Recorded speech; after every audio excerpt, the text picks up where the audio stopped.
नमस्कार साथियों, बंटी क्लासेस में आप सभी का स्वागत है। साथियों, आज की क्लास में हम बात करने वाले एमपी डीएलएड एडमिशन डॉक्यूमेंट्स की बात करेंगे। साथियों कि आपके लिए जो डॉक्यूमेंट्स है वो कौन कौन से आवश्यक है, इन डॉक्यूमेंट्स किन किन डॉक्यूमेंट्स की आपको जरूरत पड़ेगी एडमिशन करवाते समय। ठीक है, एमपी में यानी मध्य प्रदेश में जब आप एडमिशन लोगे डीएलएड कोर्स में, तो डीएलएड कोर्स के लिए आपके लिए कौन कौन से डॉक्यूमेंट्स आवश्यक हैं। ठीक है, इन दस्तावेज कौन कौन से आवश्यक हैं आपके लिए, उसी के बारे में आज चर्चा करेंगे और आपको संपूर्ण जानकारी देंगे। ठीक है, आपको किन किन बातों का ध्यान रखना है। ठीक है साथियों, बस क्लास स्टार्ट करने से पहले इतना ही कहेंगे कि अभी तक आपने बंटी क्लास यूट्यूब चैनल को सब्सक्राइब नहीं किया तो जल्दी सब्सक्राइब कर लो, जितने भी नए स्टूडेंट हैं। ठीक है, और एमपी डीएलएड रिलेटेड ऑल जानकारी के लिए जो भी जानकारी चाहिए एमपी डीएलएड संबंधित, तो आप हमारे टेलीग्राम चैनल को ज्वाइन कर सकते हैं और इंस्टाग्राम पर हमें फॉलो कर सकते हैं। ठीक है साथियों, तो चलिए क्लास स्टार्ट करते हैं। चैनल को सब्सक्राइब करना बिल्कुल ना भूलें। ठीक है, एमपी डीएलएड एडमिशन डॉक्यूमेंट्स की बात करेंगे साथियों। आज की क्लास में सिर्फ और सिर्फ डॉक्यूमेंट्स की बात करेंगे। 2025 में जो बच्चे एडमिशन लेना चाहते हैं, ठीक है, 2025 में जो बच्चे एडमिशन लेना चाहते हैं उनके लिए डॉक्यूमेंट्स कौन कौन से आवश्यक रहेंगे। ठीक है, 2025 एडमिशन के लिए डीएलएड एडमिशन के लिए आवश्यक दस्तावेज यानी डॉक्यूमेंट्स, आपके लिए जो इंपॉर्टेंट डॉक्यूमेंट्स है वो कौन कौन से, वो हमने यहाँ पे लिख रखे हैं। ठीक है, चलिए मैं आपको समझा देता हूँ। ठीक है साथियों, तो आपके लिए कौन कौन से डॉक्यूमेंट्स आवश्यक हैं, तभी आपका एडमिशन होगा डीएलएड है। ठीक है, एमपी डीएलएड में। तो पहले साथियों आपका जो इंपॉर्टेंट डॉक्यूमेंट्स है वो है साथियों आपकी मार्कशीट। मार्कशीट आपके पास होनी चाहिए। ठीक है, डीएलएड कोर्स के लिए, तो डीएलएड कोर्स के लिए आपके पास 10वीं और 12वीं की मार्कशीट होनी चाहिए। ठीक है, और डीएलएड कोर्स कौन कर सकता है साथियों, मैं आपको बता दूं, जिन बच्चों ने 12वीं क्लास पास कर ली है, यानी जिन बच्चों ने 12वीं क्लास पास कर ली है वो सभी स्टूडेंट डीएलएड बीएसटीसी कर सकते हैं। इसी डीएलएड को कई राज्यों में बीएसटीसी या बीटीसी के नाम से जाना जाता है, कई राज्यों में जेवीटी के नाम से भी जाना जाता है। ठीक है, कई राज्य इसे डीएलएड कहते हैं, एसटीसी कहते हैं कई राज्य, और बीएसटीसी कहते हैं। ठीक है, तो 12वीं क्लास यानी जिन स्टूडेंट को जल्द ही टीचर बनना है, यानी गवर्नमेंट जॉब जल्दी लेनी है 12वीं पास के बाद, तो सबसे बेस्ट ऑप्शन रहता है डीएलएड का।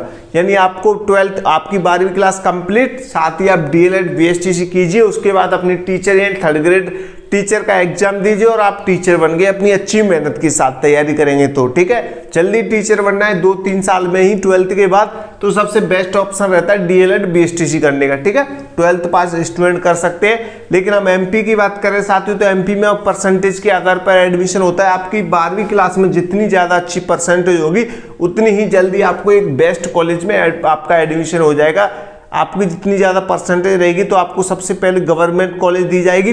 परसेंटेज के आधार पर होता है आजकल एडमिशन एमपी के अंदर। ठीक है, 2024 से परसेंटेज के आधार पर हो रहा है, ऑनलाइन ही सारा आपका प्रोसेस रहता है। और क्या प्रोसेस रहता है वो आगे अगली नेक्स्ट वीडियो में आपको हम बता देंगे। ठीक है, 10वीं और 12वीं क्लास की आपके पास मार्कशीट होनी चाहिए, बोर्ड की मार्कशीट और एकदम ओरिजिनल वाली मार्कशीट होनी चाहिए। ठीक है साथियों, क्लियर। दूसरा पॉइंट है साथियों टीसी और माइग्रेशन, यानी आपके पास ट्रांसफर सर्टिफिकेट होना चाहिए। जैसे आप 12th किसी स्कूल से 12वीं क्लास पास करते हैं तो वहां पे आपको टीसी मिलती है, यानी ट्रांसफर सर्टिफिकेट। आगे की पढ़ाई करने के लिए आपको वहां से मतलब ट्रांसफर सर्टिफिकेट दिया जाता है कि आप इस स्कूल से जा रहे हैं दूसरे स्कूल में। ठीक है, तो वहां से उसे शॉर्टकट में टीसी कहते हैं। इसे इसकी जो फुल फॉर्म होती है टीसी की, ट्रांसफर सर्टिफिकेट होता है। ठीक है साथियों, एक स्कूल से दूसरे स्कूल के लिए। ठीक है, और साथ ही आपको एक माइग्रेशन मिलता है। 12वीं क्लास जब पास करते हैं तो आपको टीसी के साथ में माइग्रेशन भी मिलता है, क्योंकि ये भी आपके डीएलएड में काम आता है। जब एडमिशन लेते हैं तो माइग्रेशन भी लगता है और टीसी भी लगती है। ठीक है, काफी बच्चे, यहीं पे मैं आपको एक छोटी सी इंपॉर्टेंट जानकारी देता हूँ। काफी बच्चे पूछते हैं सर हमारे पास माइग्रेशन नहीं, हमने बीए में लगा दी। तो भैया मैं आपको बता दूं, 2 जगह से आप रेगुलर नहीं कर सकते। मतलब आप काफी बच्चे क्या करते हैं, जैसे राजस्थान के हैं काफी बच्चे, बिहार के भी, उत्तराखंड की है। आपने क्या किया, 12th के बाद अपनी क्या बीए में एडमिशन ले लिया। ठीक है साथियों, किस में ले लिया, बैचलर ऑफ आर्ट्स, यानी बीए में आपने एडमिशन ले लिया 12वीं क्लास के बाद। तो आपकी जो टीसी नहीं तो माइग्रेशन इसमें लग गया। ठीक है, बीए में लग गया आपका माइग्रेशन। जब आप रेगुलर करते हैं साथियों, जब आप रेगुलर कोई चीज करते हैं तो उसमें ये क्या लगता है, आपका माइग्रेशन लगता है। ठीक है, टीसी और माइग्रेशन लगता है। अगर बी आप नॉन कॉलेज करोगे, प्राइवेट करोगे, तो उसमें आपके टीसी नहीं लगेगी ना माइग्रेशन लगेगा, कुछ नहीं लगेगा। आपका डायरेक्ट ऑनलाइन ही फॉर्म भर जाएगा। ठीक है, ये मार्कशीट वगैरह से ऐसे ही आपका एडमिशन हो जाता है। ठीक है, अगर आप रेगुलर में एडमिशन लेते हैं तो आपकी जो माइग्रेशन है वो लगेंगे आपके। ठीक है साथियों, क्लियर। तो काफी बच्चे बोलते हैं सर माइग्रेशन नहीं, तो भैया मैं आपको एक चीज बता दूं, कभी भी मिस्टेक ना करें। आप अपने यहाँ राज्य में रेगुलर आपने जो बीए कर रहे होंगे, आप काफी स्टूडेंट हैं जो अपने राज्य में बीए कर रहे होंगे, फिर उन्होंने सोचा है कि चले किसी दूसरे राज्य से हम डीएलएड भी कर लेते हैं, एमपी से डीएलएड कर लेते हैं, क्योंकि एमपी में डायरेक्ट एडमिशन हो जाता है, क्योंकि बिना कोई एंट्रेंस एग्जाम के। तो ज़्यादातर बच्चे एमपी से डीएलएड बीएसटीसी करते हैं, इसलिए करते हैं क्योंकि उन्हें कोई परीक्षा देनी नहीं पड़ती, एंट्रेंस एग्जाम देना नहीं पड़ता, डायरेक्ट पैसों से आपका एडमिशन हो जाता है। ठीक है, अभी 2024 से ऑनलाइन प्रोसेस चालू हो गया है, पहले डायरेक्ट होता था। ठीक है, सारा कुछ तो इसलिए बच्चे दूसरे, अब मान लीजिए डीएलएड आपकी रेगुलर रहेगी, प्लस में बीए भी रेगुलर रहेगी। जब आपके डॉक्यूमेंट्स एक ही डेट पे फाइनल होंगे, बीए भी उसी साल किया आपने रेगुलर में और डीएलएड भी उसी साल में किया आपने रेगुलर में, तो जब आपके डॉक्यूमेंट्स वेरीफाई होंगे तो वहाँ पे आपको मतलब ये जो गवर्नमेंट है, जो बोर्ड के अध्यक्ष होंगे, जो भी आपकी जो मार्कशीट वगैरह की जो जाँच वाँच करेंगे, वो देखेंगे कि एक बच्चा है दो जगह दो राज्य में कैसे उपस्थित हो सकता है। तो ये आपके लिए आगे फ्यूचर में चलकर एकदम मतलब गड़बड़ पैदा कर सकता है आपके लिए, भविष्य में आपके उससे नुकसान हो सकता है। इस बात का विशेष ध्यान रखेंगे। बीए करनी है, अगर बीए के साथ में आपको डीएलएड बीएसटीसी करनी है तो पहले डीएलएड बीएसटीसी करें रेगुलर, अगर रेगुलर बीए नहीं करनी तो नॉन कॉलेज बीए कर लीजिए, वही रहता है सेम। ठीक है, लेकिन दोनों जगह एक साथ रेगुलर ना करें। ठीक है, क्योंकि आप दो जगह उपस्थित नहीं हो सकते हैं। ठीक है, साथ ही इस बात का विशेष ध्यान रखेंगे। इंपॉर्टेंट डॉक्यूमेंट्स में आपकी मार्कशीट होगी 10वीं 12वीं क्लास की, और टीसी और माइग्रेशन हो गया। ठीक है, उसके बाद तीसरा आपका डॉक्यूमेंट्स हो जाएगा साथियों आधार कार्ड। सबसे ज्यादा इंपॉर्टेंट आधार कार्ड है। अगर आपने आधार कार्ड अभी तक अपडेट नहीं कराया, 10वीं 12वीं क्लास की मार्कशीट से अपडेट करवा लें। नाम वगैरह में कोई भी मिस्टेक हो, स्पेलिंग मिस्टेक हो, मम्मी या पापा के नाम में या आपकी डेट ऑफ बर्थ में या आपके एड्रेस में, वो 10वीं क्लास की मार्कशीट से आप या वोटर आईडी कार्ड से आप इसे सही से करा लें। ठीक है, अच्छे से इसे करवा लें ताकि आपके लिए कोई दिक्कत ना हो। आधार कार्ड अपडेट कराना जरूरी है, इसमें आपका फोटो भी लग जाएगा। फिलहाल का जो भी आपका नया अपडेट हो जाएगा तो आपका फोटो भी दिखेगा। आप ठीक है, कोई फेस मैचिंग में कोई दिक्कत नहीं आएगी जब भी आप परीक्षा देने जाओगे तो। ठीक है, आधार कार्ड को अपडेट करा के रखें हमेशा, और स्पेलिंग वगैरह चेक कर लें। 10वीं क्लास की जो मार्कशीट होती है साथ ही उससे अपना आधार कार्ड हमेशा अपडेट कराना चाहिए। ठीक है, उसी के आधार पर। चौथा आपका पॉइंट रहेगा साथ ही, चौथा पॉइंट है आपका फोटो। फोटो हमेशा आपका पासपोर्ट साइज, 2 फोटो लगेंगे साथियों। पासपोर्ट साइज आपकी जो एडमिशन होगा साथियों एमपी के अंदर, उसमें 2 फोटो लगेंगे आपके पासपोर्ट साइज में। ठीक है, 2 फोटो, और उसके बाद आपका सिग्नेचर लगेगा। फोटो और सिग्नेचर स्वयं के होने चाहिए साथियों। स्वयं के आपका जो पासपोर्ट साइज फोटो रहेगा वो तुम्हारा ही रहना चाहिए। जिस बच्चे का यानी जिस स्टूडेंट का एडमिशन होगा उसी का स्वयं का फोटो होना चाहिए, उसी के स्वयं के किए हुए सिग्नेचर होने चाहिए। और सिग्नेचर पर विशेष ध्यान देंगे जो अब तक आप करते आए होंगे, जैसे आपने 10वीं क्लास में किए वैसा ही होना चाहिए।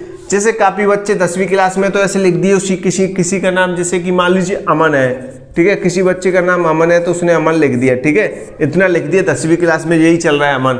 और जब कैसे किसी ने जैसे डीएलएड एडमिशन लेने गए तो सिग्नेचर कराया तो कोई बच्चा इंग्लिश में लिख देता है, जैसे अमन लिख दिया, ऐसे कर लेता है। तो भैया इन चीज़ों के चक्कर में ना पड़े, बिल्कुल जैसे सिंपल आप लिखते आए हो वैसे ही लिखें। अगर आप स्टाइलिश लिख के आते हो अपने सिग्नेचर 10वीं क्लास की जो भी मार्कशीट है आपकी उसमें आपने सिग्नेचर किए हो, वैसे ही सेम टू सेम सिग्नेचर करते चलें आगे तक। ठीक है, हस्ताक्षर बोलते हैं इसे हिंदी में, तो जैसे आप नाम लिखते हैं वैसा ही अपना नाम लिखते चलें। ठीक है साथियों, ठीक है, सिग्नेचर स्वयं की होनी चाहिए। पासपोर्ट साइज स्वयं का फोटो होना चाहिए, क्योंकि काफी बच्चे सिग्नेचर नहीं दे पाते हैं तो वो बोल देते हैं सर तुम ही कर देना। तो भैया सिग्नेचर कोई भी कर देता है, उसमें दिक्कतें आती हैं आपको बाद में, आप स्वयं के सिग्नेचर ही करें। ठीक है, जैसे आपने 10वीं 12वीं क्लास की मार्कशीट पे किए होंगे अपने सिग्नेचर, वैसे ही आप यहाँ पे भी करेंगे। ठीक है साथियों, उसके बाद आपका मूल निवास भी जरूरी है साथियों। ठीक है, मूल निवास बनवा ला, अगर नहीं बनाए तो, क्योंकि इसके चांस कम रहते हैं। ये लगता भी है नहीं लगता भी है, दोनों बात बताऊं मैं आपको, ये लगता भी है नहीं लगता भी है। ये डॉक्यूमेंट्स अदर स्टेट वालों के लिए भी है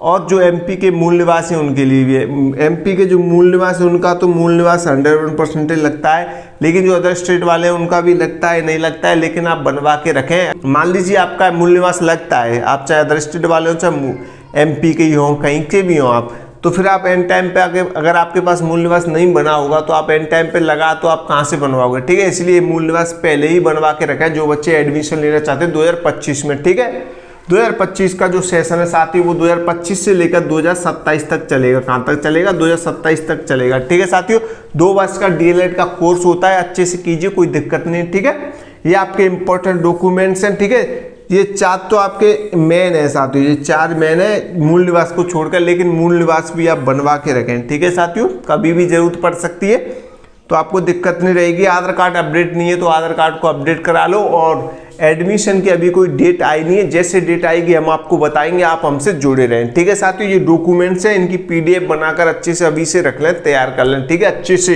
एकदम क्लियर तरीके से अपनी जो फोन में पीडीएफ वगैरह बना के रख लें। जैसे किसी के थ्रू एडमिशन लो तो उसे अपने पीडीएफ वगैरह दे देना और ओरिजिनल डॉक्यूमेंट्स भी दे देना, ठीक है। पास में एक अच्छे एजेंट के थ्रू एक अच्छी कॉलेज से जिसको एनसीटी द्वारा मान्यता प्राप्त हो उससे अपना एडमिशन कराना एमपी के अंदर, ठीक है साथियों। तो ये इंपॉर्टेंट डॉक्यूमेंट्स, अगर आपको वीडियो अच्छी लगी हो तो लाइक कर दो, चैनल को सब्सक्राइब कर दो। अपडेट्स के लिए जो कोई भी डीएलएड संबंधित जानकारी चाहिए आप टेलीग्राम चैनल ज्वाइन कर लो, इंस्टाग्राम पे हमें फॉलो कर लो, ठीक है साथियों। जैसे डेट आएगी एडमिशन की आपको बताएंगे, टेलीग्राम में जुड़ जाए अभी से बच्चे, ठीक है, फिर बाद में रह जाते हैं, ठीक है। और एडमिशन का जो भी प्रोसेस रहेगा उसके लिए हम जल्दी आपके लिए क्लास लेके आएंगे, ठीक है, क्या प्रोसेस रहता है, ठीक है, एडमिशन कैसे होता है शुरू से लेकर एंड तक बताएंगे आपको, ठीक है साथियों। तो चलिए चैनल सब्सक्राइब कर लेना जितने बच्चे नई ईमानदारी से, ठीक है। तो मिलते हैं अगली नई क्लास में। जय हिंद, जय भारत।